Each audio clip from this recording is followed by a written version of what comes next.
Test 2, Section 1. You will hear a woman calling an animal park to inquire about a job. First, you have some time to look at questions 1 to 5.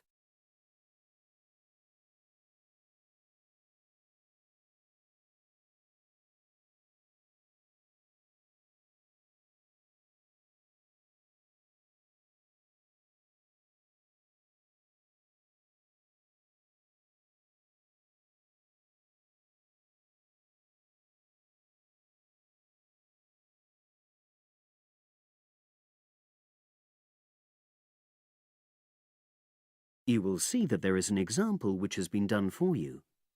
On this occasion only, the conversation relating to this will be played first.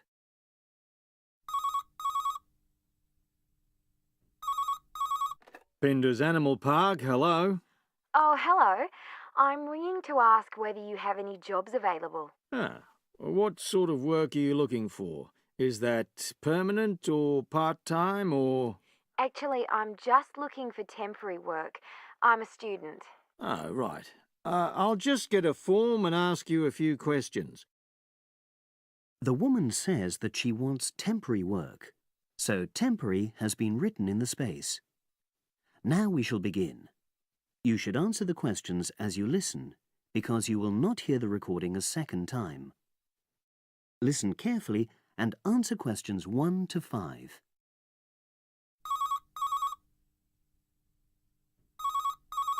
Pinder's Animal Park, hello. Oh, hello. I'm ringing to ask whether you have any jobs available.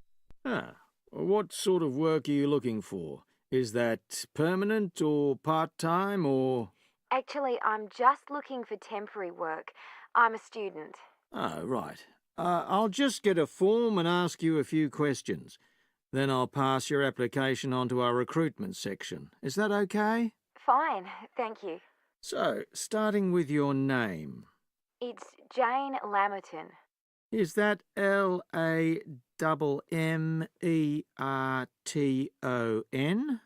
There's only one M in it. Oh, right. And your address? It's 42 West Lane. Right. And is that in Exeter? Yes. Okay. And can you give me your mobile phone number? 07792 430 921. Right. Now, the next thing is, when are you available to start work?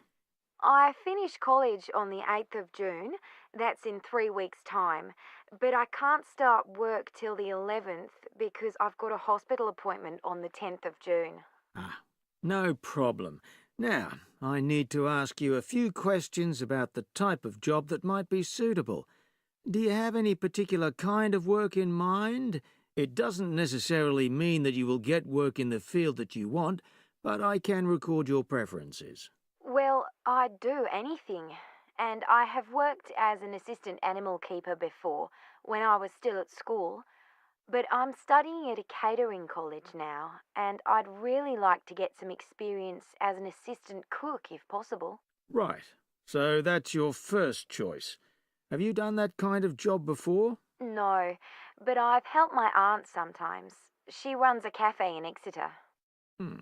Would you say you've got any relevant skills then? Well, I'm used to using the kind of equipment you usually find in a kitchen. Before you hear the rest of the conversation, you have some time to look at questions 6 to 10.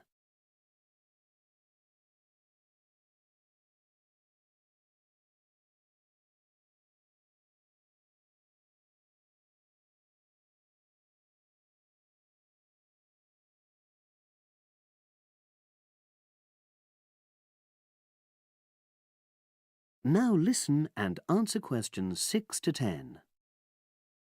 Okay.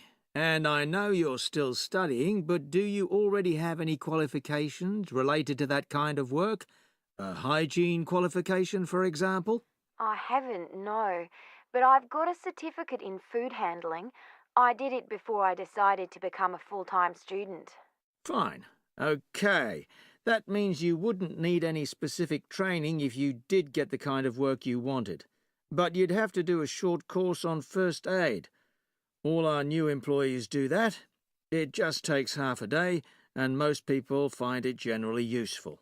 Oh, yes, I'm sure it is. Well, that's about it, really. Oh, just one last thing.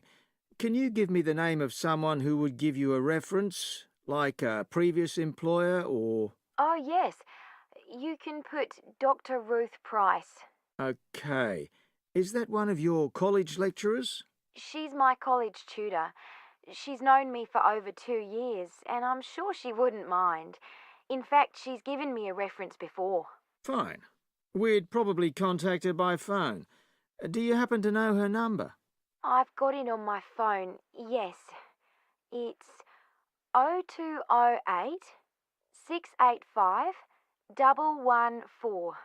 That's a landline. Good. Well, as I say, I can't promise anything, but I'll pass your application on, and you should hear in a few days. Is there anything else? Just one thing. I suffer from a particular type of colour blindness, and sometimes employers have to make special arrangements for that. Okay, I'll make a note of that. It won't be good that you've made us aware of it. You can provide us with more details if you're offered a job. Okay, thanks very much. Bye. Bye. That is the end of section 1. You now have half a minute to check your answers.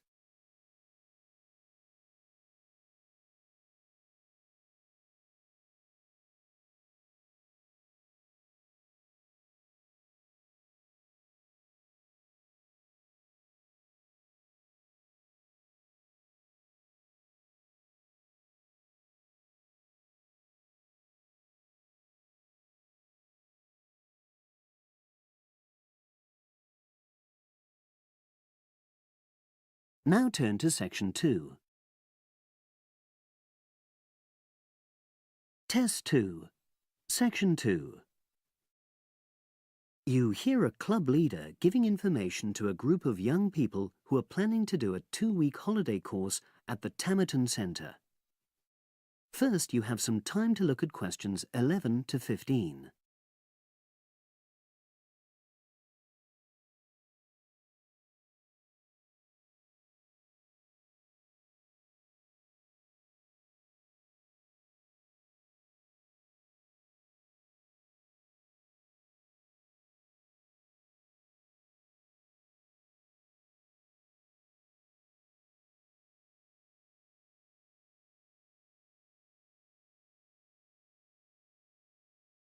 Now listen and answer questions 11 to 15.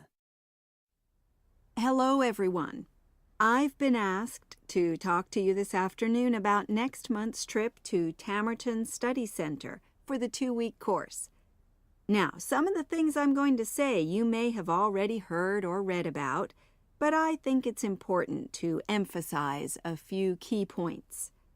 First of all, it's worth reminding you why Tamerton was set up in the first place, in the late 1960s. That was really before all the concern with preserving the environment, which everyone talks about these days.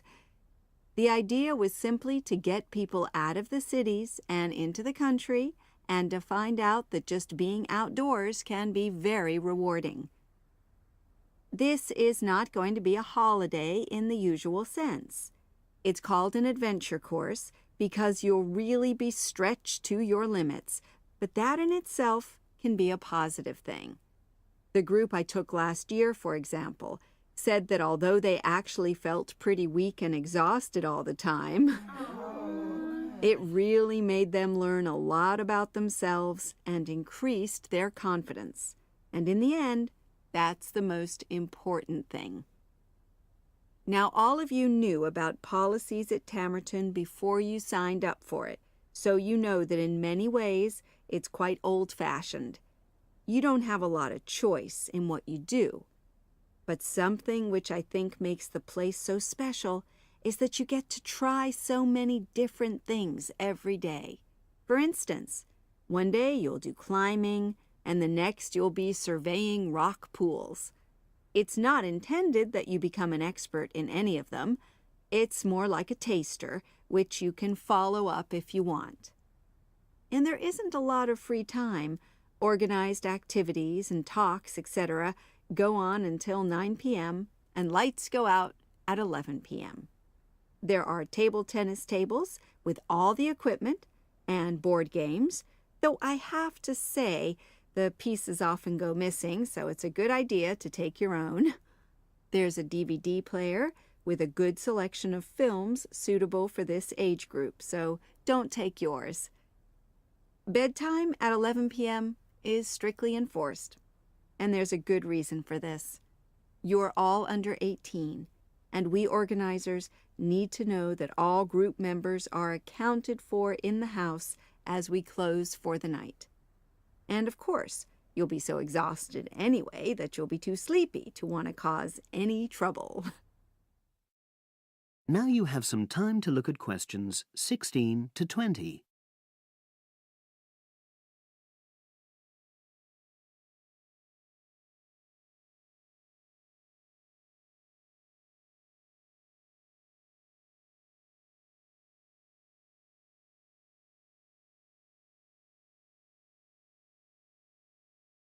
Now listen and answer questions 16 to 20.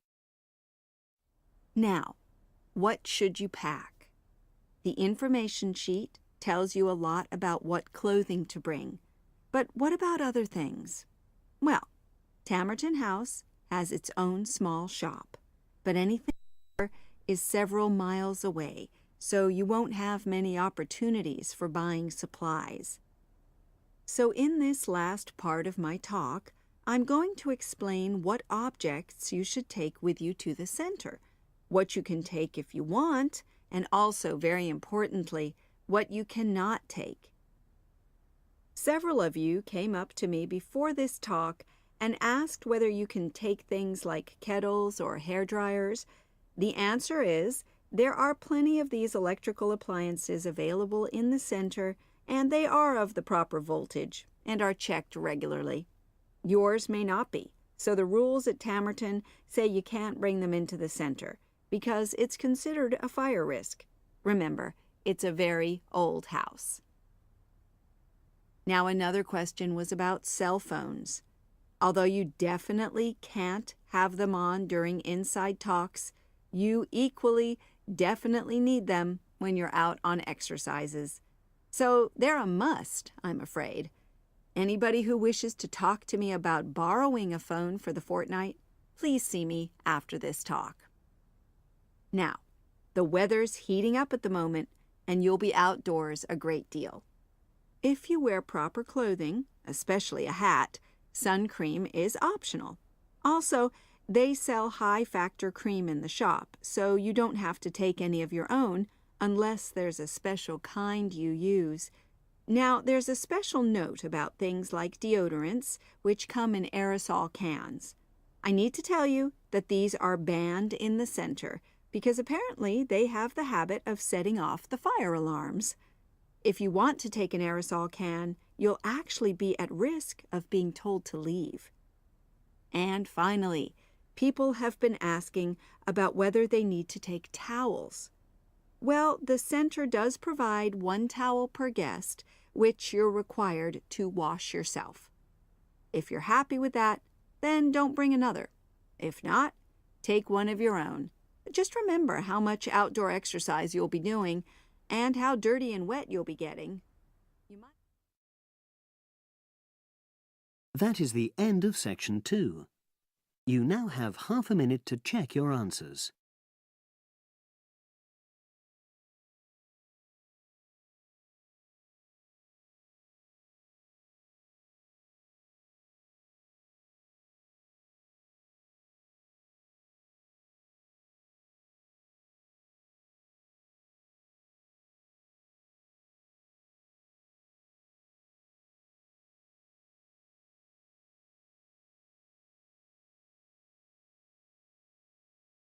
Now turn to section 3. Test 2, section 3. You will hear a trainee teacher called Eve talking to her university tutor about her preparations for teaching practice. Before you listen, you have some time to look at questions 21 to 25.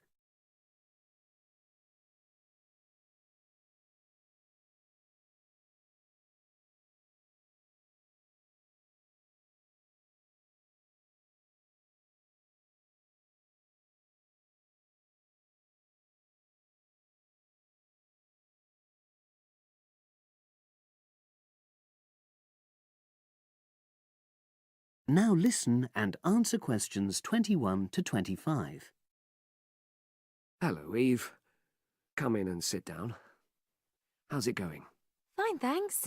I'm looking forward to my teaching practice next week. Good. Now, you've got 2 classes, haven't you? Year 3 and Year 6. Have you done your lesson plans? Well, I've decided to take the topic of renewable energy. I haven't done a lesson plan for Year 6 yet, but I thought I'd base their lesson on an example of very simple technology. So I've brought this diagram to show you. I got it from the internet. Let's see. A biogas plant. So this is equipment for producing fuel from organic waste. Yes. The smaller container on the left is where you put the waste you've collected. Right, and from there it's piped into the larger tank. That's right. And that's slurry on the base of the larger tank. Right. And what exactly is slurry? It's a mixture of organic waste and water. So is that pipe at the bottom where the water comes in? Yes, it is. As the slurry mixture digests, it produces gas, and that rises to the top of the dome. Then, when it's needed, it can be piped off for use as fuel in homes or factories. It's very simple. I suppose there's some kind of safety valve to prevent pressure build-up? That's the overflow tank. That container on the right. As the slurry expands, some of it flows into that, and then once some of the gas has been piped off, the slurry level goes down again, and the overflow tank empties again. I see. Well, I think that's suitably simple for the age level it's for. I look forward to seeing the whole lesson plan. Thanks. And can I show you my ideas for the Year 3 lesson? Of course. Let's look. Before you listen to the rest of the conversation, you have some time to look at questions 26 to 30.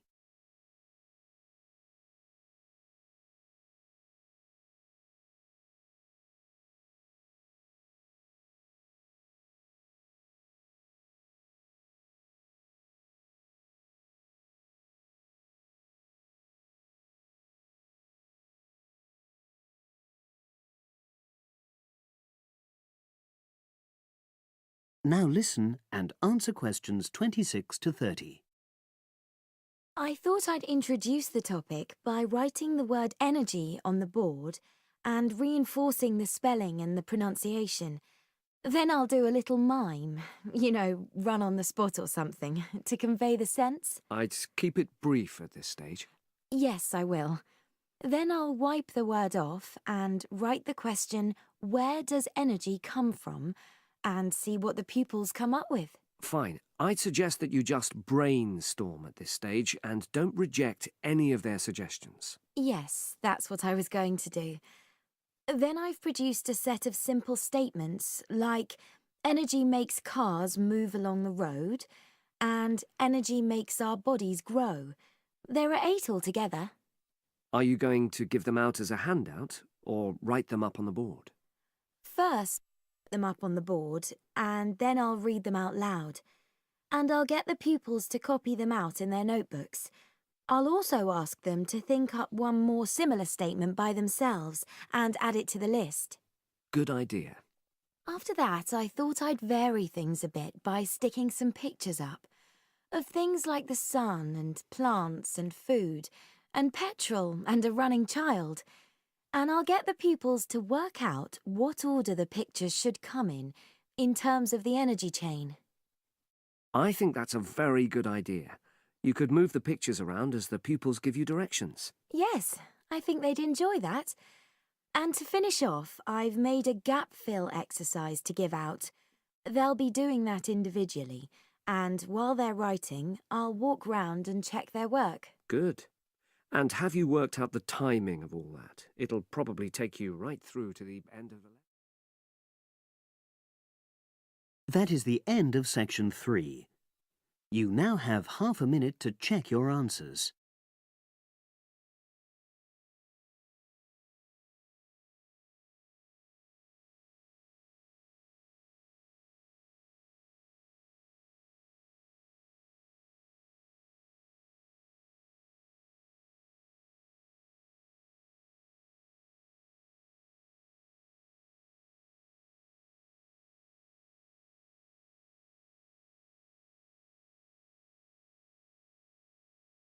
Now turn to section 4. Test 2, section 4. You will hear a woman giving a talk at a popular science convention. She is describing research into artificial gills designed to enable humans to breathe underwater. Now you have some time to look at questions 31 to 40.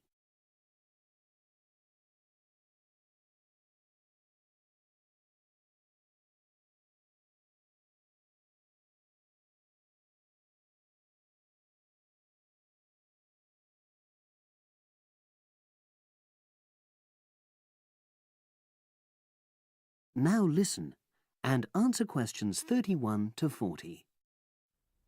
In my talk today, I'll be exploring the idea of artificial gills.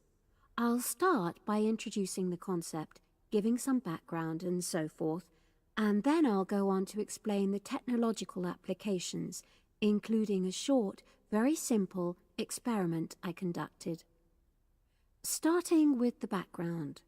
As everyone knows, all living creatures need oxygen to live. Mammals take in oxygen from the atmosphere by using their lungs, and fishes take oxygen from water by means of their gills, which of course in most fishes are located either side of their head. But human beings have always dreamt of being able to swim underwater like the fishes, breathing without the help of oxygen tanks.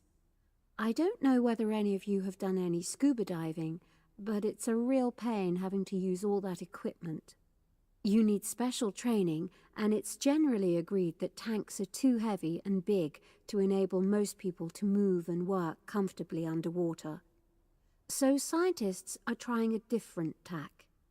Rather than humans carrying an oxygen supply as they go underwater, wouldn't it be possible to extract oxygen in situ, that is, directly from the water while swimming? In the 1960s, the famous underwater explorer Jacques Cousteau, for example, predicted that one day surgery could be used to equip humans with gills. He believed our lungs could be bypassed and we would learn to live underwater just as naturally as we live on land. But of course, most of us would prefer not to go to such extremes. I've been looking at some fairly simple technologies developed to extract oxygen from water, ways to produce a simple, practical artificial gill, enabling humans to live and breathe in water without harm. Now, how scientists and inventors went about this was to look at the way different animals handled this. Fairly obviously, they looked at the way fishes breathe, but also how they move down and float up to the surface using inflatable sacs called swim bladders. Scientists also looked at animals without gills, which use bubbles of air underwater, notably beetles. These insects contrive to stay underwater for long periods by breathing from this bubble, which they hold under their wing cases.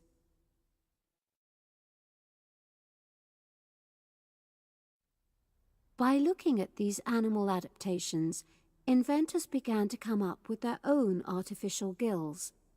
Now, making a crude gill is actually rather easy, more straightforward.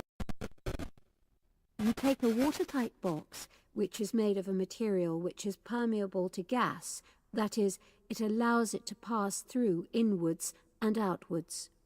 You then fill this with air, fix it to the diver's face, and go down underwater. But a crucial factor is that the diver has to keep the water moving so that water high in oxygen is always in contact with the gill, so he can't really stay still. And to maximize this contact, it's necessary for your gill to have a big surface area. Different gill designers have addressed this problem in different ways, but many choose to use a network or lattice arrangement of tiny tubes as part of their artificial gills. Then the diver is able to breathe in and out. Oxygen from the water passes through the outer walls of the gill, and carbon dioxide is expelled. In a nutshell, that's how the artificial gill works. So, having read about these simple gill mechanisms, I decided to create my own. I followed the procedure I've just described, and it worked pretty well when I tried it out in the swimming pool. I lasted underwater for nearly 40 minutes. However, I've read about other people breathing through their gill for several hours. So the basic idea works well, but the real limitation is that these simple gills don't work as the diver descends to any great depth because the pressure builds and a whole different set of problems are caused by that. Research is being done into how these problems might be overcome, but that's another story, which has to be a subject of another talk. Despite this serious limitation, many people have high hopes for the artificial gill, and they think it might have applications beyond simply enabling an individual to stay underwater for a length of time. For example, the same technology might be used to provide oxygen for submarines, enabling them to stay submerged for months on end without resorting to potentially dangerous technologies such as nuclear power. Another idea is to use oxygen derived from the water as energy for fuel cells. These could power machinery underwater, such as robotic devices. So, in my view, this is an area of technology with great potential. Now, if anyone has any questions, I'd be happy to answer. Yes, lady at the... That is the end of section 4. You now have half a minute to check your answers.